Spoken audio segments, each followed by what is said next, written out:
Үзэгчдийн нарийн мэндийг хүргэе. Үзэгч та бүхэн сайхан амарцгааж байна уу? Тэгрийн цаг мэдээллийн хөтөлбөр эхлэж байна. Анхаарлаа хандуулна уу. Эхний мэдээг танилцуулъя. За төрийн албаны мэргэжлийн шалгалт өнөөдөр эхэллээ. За энэ удаагийн төрийн албаны мэргэжлийн шалгалтанд 181 хүн орж байгаа юм байна. За тэд 6 ээлжээр шалгалтанд орж байна. За төрийн албаны мэргэжлийн шалгалтанд орж байгаа иргэд энэ удаа 7 суд ажлын байранд шалгалт өгч байна. За дис түвшмэлийн ажлын байранд 109, харин туслах түвшмэлийн ажлын байранд 72 хүн шалгалт өгч байгаамаа. За эдгээрээс хамгийн өндөр оноо авсан 7 тухайн ажлын байранд харин бусад тэнцсэн иргэд төрийн албанд анх орох шалгалтанд тэнцсэн гэж нөөцөд бүртгэгдэх юм аа. Тэгээ шалгалтанд орж байгаа нийт одоо иргэд залуучуудаа бас хандаж хэлэхэд ер нь бол төрийн албаны зөвлөлөөс гаргасан энэ шалгалтын тодорхой журмууд бол байдаг. Тэгэхээр энд журмуудаа бас маш сайтар танилцах.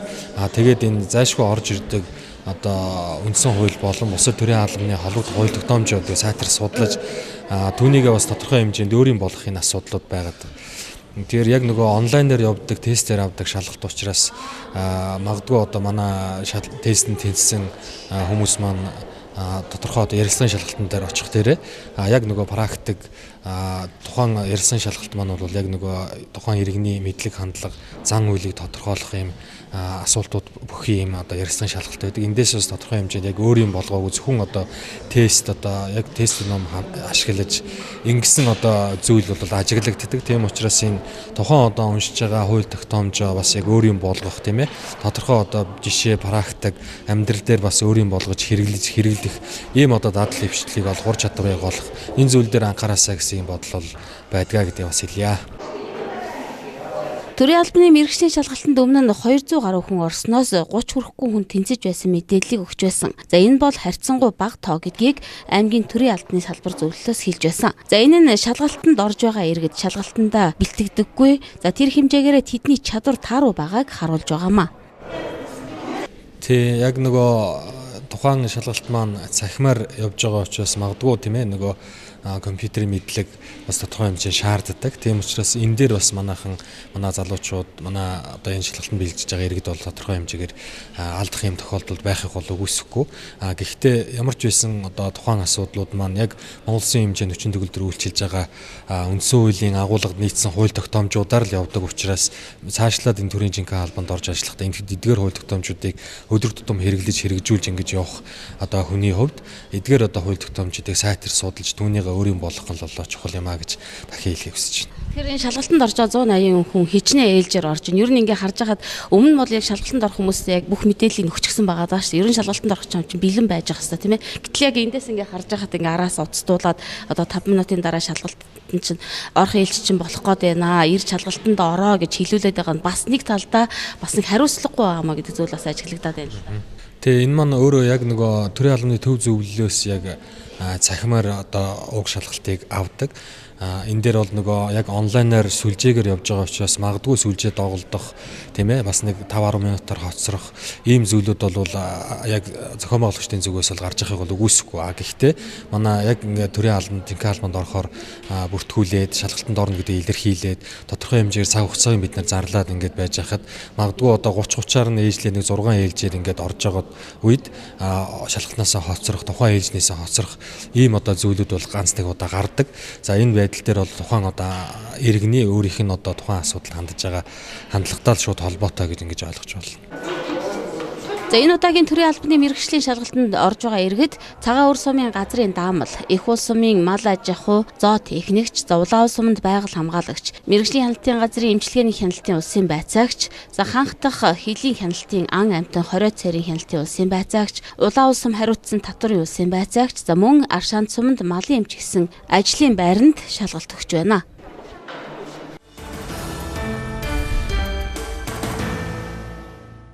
Тээврийн хэрэгсэл эзэмшигч тээврийн хэрэгсэл болон өөрөө явж хэрэгслийн албан татвараа за тухайн жилийнхээ 6 дугаар сарын 1-ний дотор төлөх ёстой. За өнөөдрийн байдлаар мөрөн сумын хэмжээнд татвар төлөлт 90 гаруй хувьтай байгаа гэдгийг хэлж байна. За 6 дугаар сарын 1-ээс хойш татварын ерөнхий газраас чиглэл өгч жолооч нар татвараа торгуултаа төлдөг. За өнөөдрийн байдлаар чиглэл ирээгүй байгаа учраас хэрвээ та татвараа төлж амжаагүй бол амжиж төлөхийг хэлж байна. За өнөөдрийн байдлаар мөрөн сумын хэмжээнд 4838 тээврийн хэрэгсэл эзэмшигч татвараа төлж, за орон нутгийн санд 202 сая гаруй төгрөг төвлөрүүлжээ. За өнгөрсөн жилийн эцсээр мөрөн сумд 4995 тээврийн хэрэгсэл татвар төлж байсан байна. За өөрөөр хэлбэл тээврийн хэрэгсэл нэмэгдснээс гадна өнгөрсөн жилийнхтэй харьцуулахад татвар төлөлт хангалттай байна гэж үзэж байгаа гэлээ. За өнгөрсөн жилүүдэд 6 дугаар сарын 1-ээс хойш татвараа торгуултаа төлдөг байсан. За харин өнөөдрийн байдлаар татврын ерөнхий газраас чиглэл ирээгүй байгаа учраас торгуулгүй төлүүлж байгаа гэлээ. Өнөөдрийн байдлаар бол одоо ирэхэд бол ямар ч торгуулгүй татвар авч байгаа. За ерөнхий газар болон дээрээс бол ямар нэгэн чиглэл юм ирээгүй байгаа. Тэгэл торгуулгүй л авч байгаа. Нодлон уржнын энэ төр бол бас 6 сарын 1 өнгөрсөн байхад бол торгуул 20,000 төгрөгийн торгуул энэ төр авдаг. Дээрээс л ямар бичгээр тэрний дагуул авч байгаа торгуулаа. Одоогор бол ямар нэг ирсэн байхгүй торгуулгүй авч байна. Сая одоо ингээд татвараа төлж байгаа хэрэг ярьж ирсэн. Цагдаагаас одоо татвараа төлөөгүй байна гэж торгож байна гэсэн мэдээлэл өгч байна. Замын цагдаагийн засгаас тодруулахад татварын хилцээс одоо хүсэлт ирсэн тохиолдолд одоо юу гэдэг юм тэмээ хөдөлгөөнд оролцуулахгүй ч гэдэг юм одоо торгоно гэдэг зүйлийг ярьж ирсэн шүү дээ. Гэтэл одоо танахаас тийм хүсэлт очилсан байгаа юу? Манайхаас л одоо цагдаа дээр бол тийм хүсэлт очсон бол байхгүй байгаа. Цагдаа бол тэр нөгөө хуулийн хугацаа 6 сарын 1 гэдгээ барьж гинүү ямар үнслээр торгоод байгааг бол одоо манайх бол мэдж байгаа юм байна. Манайхаас бол хуулийн хугацаа өнгөрцөн байна. Танах торг морг гэдэг юм бол өгөөгүй. За мөрөн сумд 2016 оны эцсээр татвар төлсөн 4995 тээврийн хэрэгслийг за татварт бүрэн хамруулахыг зорж байгаа юм байна. За мөрөн сумд татвар төлөх 5,000 гаруй тээврийн хэрэгсэл байна гэж тооцоолж байгаа гэлээ. За зарим иргэд хөдөлгөөнд оролцохгүй засвартай байгаа тээврийн хэрэгсэл яагаад заавал татвар төлөх ёстой юм гэсэн асуудал гаргадаг. Тэгвэл улсын бүртгэлээс асуулаагүй бол төлөх ёстой гэдгийг хэлж байгаамаа. За энэ бол угаасаа тэр автотээврийн тухай хуулийн дээр заасан байгаад байгаа. Тухайн тээврийн хэрэгсэл бүртгэлд байгаа л бол явсан яваагүй хүмүүс үл хамаарал татвараа төлнө л гэдэг. Бүр улсын бүртгэлээс л асуулцсан л бол тэгэл татвар төлөх үндэслэг болж байгаа. Тэгээс бол улсын бүртгэлтэй байгаа л 2-3 жил эвдэрсэн засвартай гээл одоо уулын мухард байна гэдэг хөдөөнийхэн тэгээд тэд нь үл ялгаагүй тэгэл ирэхэд бол татвараа төлөх хэлээ. Өмнөхийн заавалч нөхөд төлнө л гэсэн. Тэгэхээр хэрвээ одоо үнэхээр л явдггүй бол заавал одоо юу гэдэг улсын дугаараа тийм ээ улсын бүртгэлээс хасуулсан тохиолдолд татвар төлөхгүй байх юм тийм ээ. Тий, улсын бүртгэлээс л ер нь хасуулж тий автотээврийн үндэсний төв дээр очил бүртгэлээс хасуулчих юм. Тэнцээс хасчих юм бол манай програм дээр хасалт нэгдэл тэгэл татвар төлөхгүй л гэсэн. За өнөөдрийн байдлаар татвар ерөнхий газраас чиглэл ирээгүй байгаа учраас татварыг торгуулгүй төлөөж байгаа юм байна. За иймд та татвараа төлж амжаагүй бол яаралтаа төлөхгүй бол чиглэл ирвэл торгуултаа төлнө гэдгийг анхааруулж байна.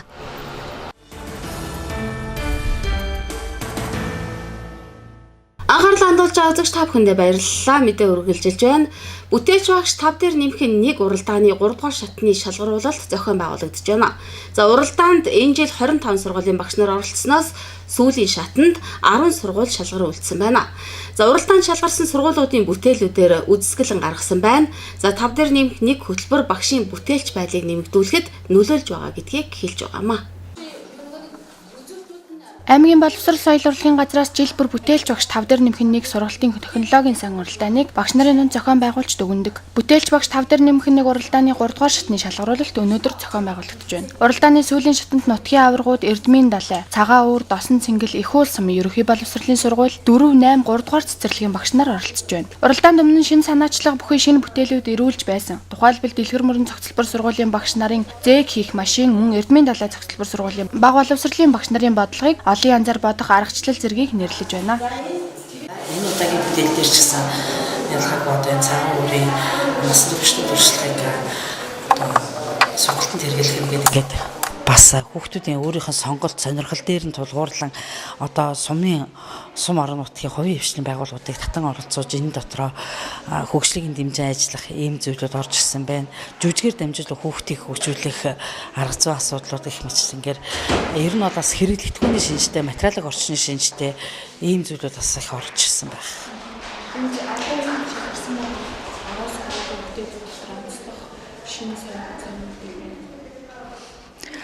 За шин сонин бүтээл гэх юм бол мөн сая дурдсан тэр жүжигийг одоо найрагдлыг одоо жүжигийн зохиол болгон хувиргаж жүжигээр ингэж бүтэн жүжиг тавьж байгаа зүйлүүд байна.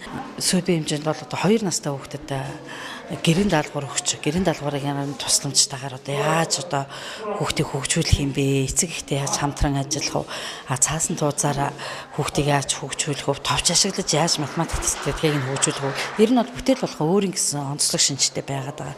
Энд баг боловсролын 3 багийн одоо юу бүтээлүүд танилцуулж чинь. Тэгэхээр энэ баг боловсролын багш нар бол их бүтэц чанартай оролцож байгаа. Төвийн сургуулиудаас болоод нутгийн аврал сургууль, титэм сургууль, мөн эрдмийн талаас сургуулиудын баг боловсролын бүтээлүүд тавигдсан байна. Бүтээлч багш 5 дахь нэмхний хөтөлбөрийг хэрэгжүүлснээр тухайн багш хүүхдийг сурган төлөвшүүлэх өөрийн гэсэн арга барилтай болох. Багш сурагчид хамтран бүтээл хийхээс гадна багшийн судалгаа шинжилгээ хийх чадвар нэмэгдэж байгаа гэлээ. Энэ хөтөлбөр 3 жилийн хугацаанд төлөвлөгдсөн байна. Цаашид хүүхдийн хөгжлийг төлөвшүүлэх, багш сурагчдын хамтын ажиллагааг сайжруулах зорилгоор энэ хөтөлбөрийг үргэлжлүүлэх төлөвлөгөөтэй байгаа гэлээ.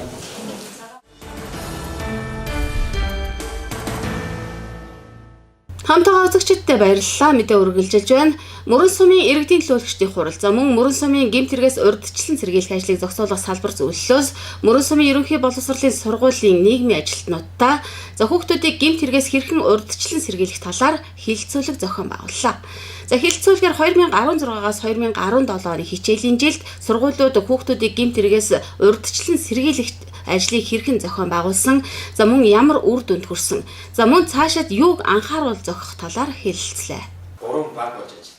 Хилцүүлгээр School Policy хөтөлбөрийн үр дүн цаашид юуг анхаарах талаар хэлэлцлээ. Ерөнхий боловсролын сургуулийн сурагчдыг гэмт хэрэгээс урьдчилан сэргийлэхэд эцэг эхчүүдийн оролцоо үүрэг хариуцлагыг нэмэгдүүлэх зорилготой School Policy буюу сургуулийн эргүүл хөтөлбөр нь сургууль түүний орчинд сурагчид гэмт хэрэгт холбогдох, хэв журам зөрчигдөхөөс урьдчилан сэргийлэх ажил, сурагчдын эцэг эхийг татан оролцуулах замаар эргүүл зохион байгуулагддаг юм а. За өнөөдөр Мөрөн сумын иргэдийн төлөөлөгчдийн хурал за мөн гэмт хэрэгээс урьдчилан сэргийлэх ажлыг зохицуулах салбар зөвлөлөөс ерөнхий боловсролын сургуулийн нийгмийн ажилтнуудтайгаа хилцүүлгийг зохион байгуулж байна. За өнөөдрийн хилцүүлгээр юу хэлцэж байна гэхээр ер нь бол 2016-аас 17 оны хичээлийн жилд хүүхдүүдийн энэ донд авч хэрэгжүүлж байгаа гэмт хэрэгээс урьдчилан сэргийлэх ажлыг өнөө сургуулиуд маань хэрхэн яаж зохион байгуулсан хөрсөн үр дүнний цаашид юуг хийвэл анхааруул зүйтэй юм бэ гэдэг талаасаа за мөн одоо Мөрөн сумын гэмт хэрэгээс урьдчилан сэргийлэх ажлыг зохицуулах салбар зөвлөлийн ажилтайгаа хэрхэн яаж уялдаа холбоотой ажиллах вэ гэдэг талаасаа нэгдүгээр хэлэлцэж байна. За дараа нь бол мөн School Policy гэж хүүхдүүдийн маань одоо донд ажиллаж байгаа эцэгчүүдийн хамран ажиллаж байгаа энэ School Policy-г одоо бас хэрхэн яаж зохион байгуулав? Бусдад туршлага болох зүйл юу байсан юм бэ? Эх жилийн хичээлийн жилд бол бас дахиад юу хийж явал зүйтэй юм гэсэн талаас бол манай нийгмийн ажиллагууд маань хэлэлцүүлгээ зохион байгуулж байна. За энэхүү хэлэлцүүлэгт маань бол Мөрөн сумын гэмт хэрэгээс урьдчилан сэргийлэх салбар зөвлөлийн гишүүдийн төлөөлөл ирсэн байна. Мөн аймгийн цагдаагийн газрын хүүхдийн байцаагч замын цагдаагийн тасгаас хүмүүс ирэлцэж хэлэлцүүлэгт маань оролцож байна. Ер нь сургуулиуд энэ хүүхдийг гэмт хэрэгээс урьдчилан сэргийлэх тагаа бол олон бас тийм санаа авахуц, туршлага олохоос олон сайхан ажлуудыг зохион байгуулсан байна. За мөн энэ School Policy-г бол ер нь эцэг эхчүүд хүмүүсийн бас нэлийн талархлыг хүлээсэн юм ажлууд болсон. За энд эрдмийн талаа зохицуулах сургуулийн School Policy-г үйл ажиллагаа бол бусдад нэлийн туршлага олохоцоор их сайхан ажилласан. Ер нь сургуулиудын онцлог хэлбэртэй хийсэн байна. Одоо эх жил бол харин бүрэн хаан сургуулийг бас энэ School Policy-г бас үр дүнтэй болох тал дээр нь бас захирал удирдлагуудтай хамтран ажиллах талаар ингээ ярилцлаад явж байна. Аймгийн хэмжээнд 2017 оны эхний 4 сарын байдлаар 11 гэмт хэрэгт 13 хүүхэд холбогдсон байна. Гэмт хэрэгт холбогдсон хүүхдүүдийн дийлэнх нь 15-аас 17 насны хүүхдүүд байдаг бөгөөд ихэнх нь хулгайн гэмт хэрэгт холбогддог гэлээ. Ямар хөө зорилго чиглэлтэй байдаг вөхөр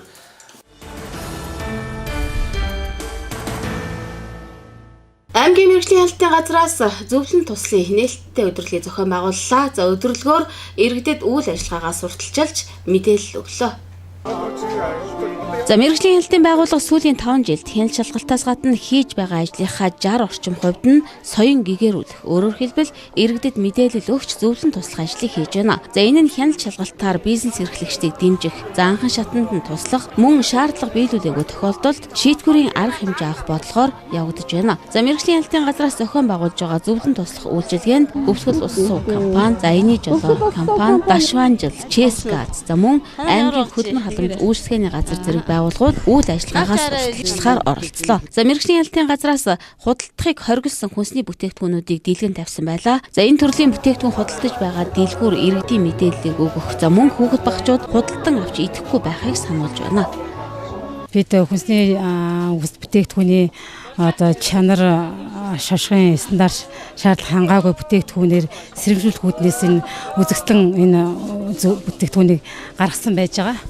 За энэ дээр гол нь одоо нэгдүгээр тухайн бүтээгдэхүүний чанар бол бүтээгдэхүүний хадгалалт тээвэрлтийн нөхцөлтэй холбоотой. Хоёрдугаар тухайн бүтээгдэхүүнийг одоо ямар нөхцөлд хадгалж байна, хадгалтын хугацаа дууссан байна уугүй юу гэдгийг тухайн бүтээгдэхүүний одоо хаяг шошгоноос хэрэглэгч бол мэдээлэл авах боломжтой байдаг.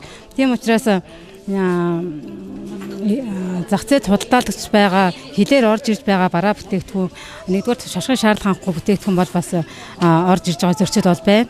Тэгээ энэ дээр жишээ нь энэ чавган дээр ээж нь Хятадаас орж ирж байгаа 3-аар савлсан энэ чавга ээж нь энэ бол одоо лабораторийн шинжилгээгээр эрүүл ахуйн шаардлага хангахгүй хүний биед одоо сөрөг нөлөөтэй хоригдсон бүтээгдэхүүнд орчиж байгаа. Тэгэхээр энэ бүтээгдэхүүнийг бол худлаахыг хоригдсон байж байгаа. За тэрнээс гадна одоо шошгын зөрчилтэй тийм ээ одоо жишээ нь хаяг шошго байхгүй энэ жимсэн энэ хатаамдууд ээж нь энэ дээр одоо хаана үйлдвэрсээ ямар найрлагатай ямар бүтээгдэхүүн бэ ямар хугацаатай хизээ дуусах вэ гэдгийг бодвол хэрэглэгч хараад мэдэх боломжгүй юу идэж байгаагаа мэдэх боломжгүй учраас энэ хаяг шошгогүй бүтээгдэхүүнийг худалдаа авахгүй байх шаардлагатай.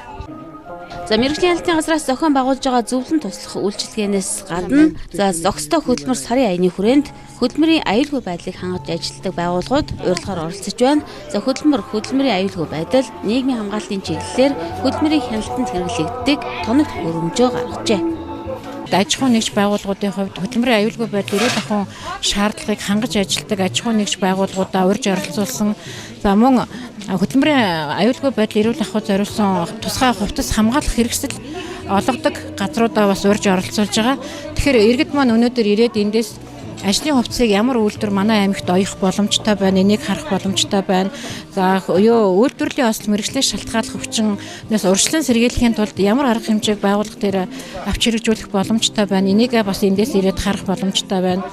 За нийгмийн даатгалд хүмүүс хамрагдахгүй бас яваад байдаг хуваарийн хөдөлмөр эрхэлж байгаа хүмүүс. Тэгэхээр нийгмийн даатгалд одоо хуваарь яаж нийгмийн даатгалаа төлдөг тийм ээ ажил эрхэлж байгаа хүмүүс ямар хувь хэмжээгээр нийгмийн даатгалаас төлөөж явдаг. Нийгмийн даатгал төлөгдсөн сангийнхаа мөнгийг яаж харах боломжтой вэ? Энэ болгоныг бол эндээс үзэх боломжтой байгаа. За бид эрүүл аюулгүй хүнс эрхлэх ёстой. Орон нутгийн хүнс үйлдвэрлэгчид ч энэ тал дээр анхаарч иргэдээ эрүүл хүнсээр хангаж байна. Хүнс үйлдвэрлэгчдэд цэвэрлэгээний бодис хамгийн чухал байдаг. Хүнсний манлаа үйлдвэр аяны жолоо компани ямар ч химийн найрлагагүй цэвэрлэгээний бодис хэрэглэж байгаагаа иргэддээ сурталчилж байна. Манай хэрэгжиж байгаа бүтээгдэхүүн бол угаасаа хүнсний үйлдвэр тохиромжтой. Билеснаа, живлийн мөлийн угаасаа халаад бид нар өөрсдөө Америкаас ингээд татаад орж ирүүлж байгаа ингээд хүнсний үйлдвэртэй стандарт шаардлагыг хандсан бүтээгдэхүүнийг татж оруулж ирсэн болохоор бид нар давуу талтай байна. За аймгийн мэргэжлийн хяналтын газраас иргэддээ зөвлөн туслая. Өдөрлөгийн талаарх мэдээллийг хэвлэл мэдээллийн хэрэгслээр хүргэсэн ч за иргэд төдийлөн ирж хамрагдсангүй. За энэ нь иргэд хэдийгээр ажил төрөлтэй байдаг ч за нөгөө талаар мэдээлэл авах талдаа хойрог байгааг илтгэж байгаамаа.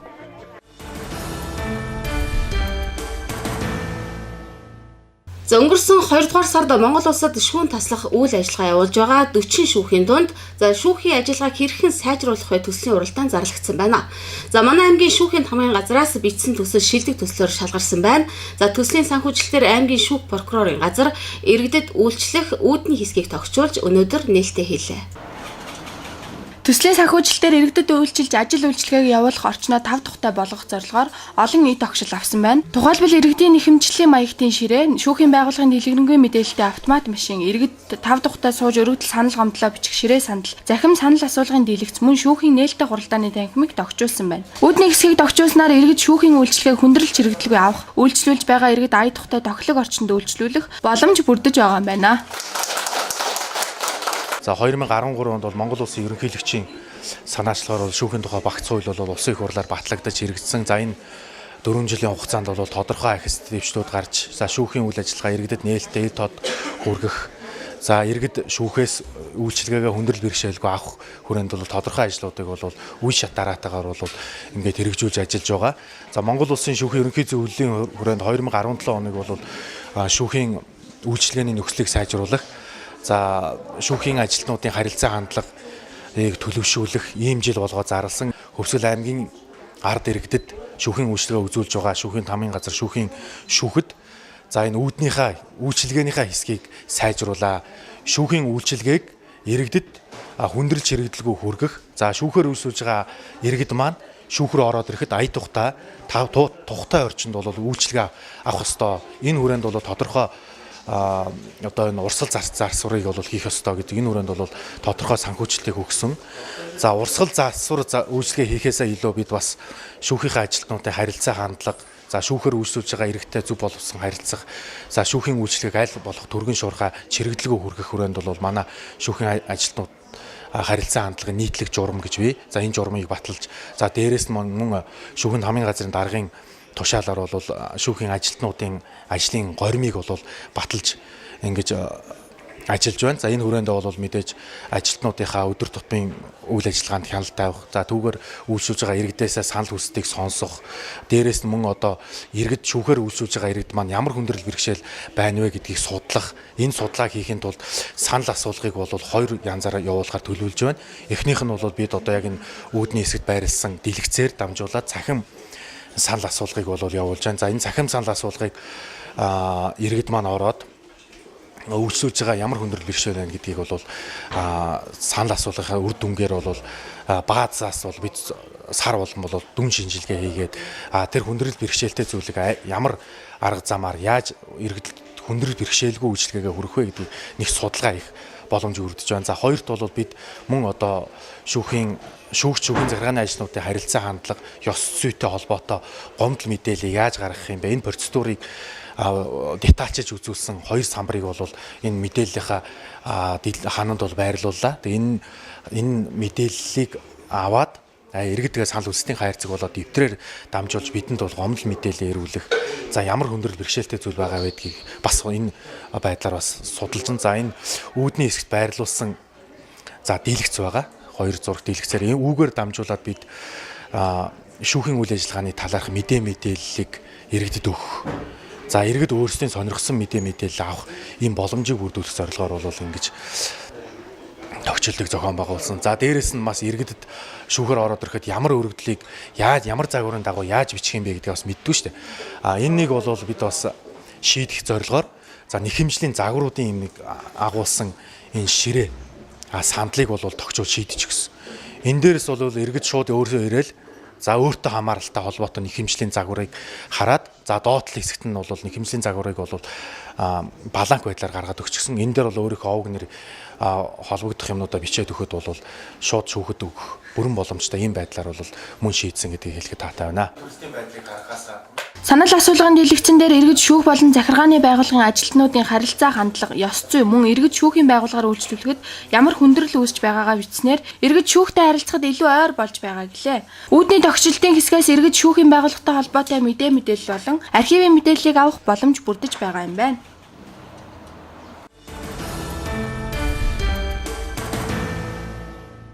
Бид үзэгч та бүхэндээ тэнгэрийн цаг мэдээллийн хөтөлбөрөөр хүргэлээ. Анхаарлаа хандуулсан үзэгч та бүхэндээ баярлалаа.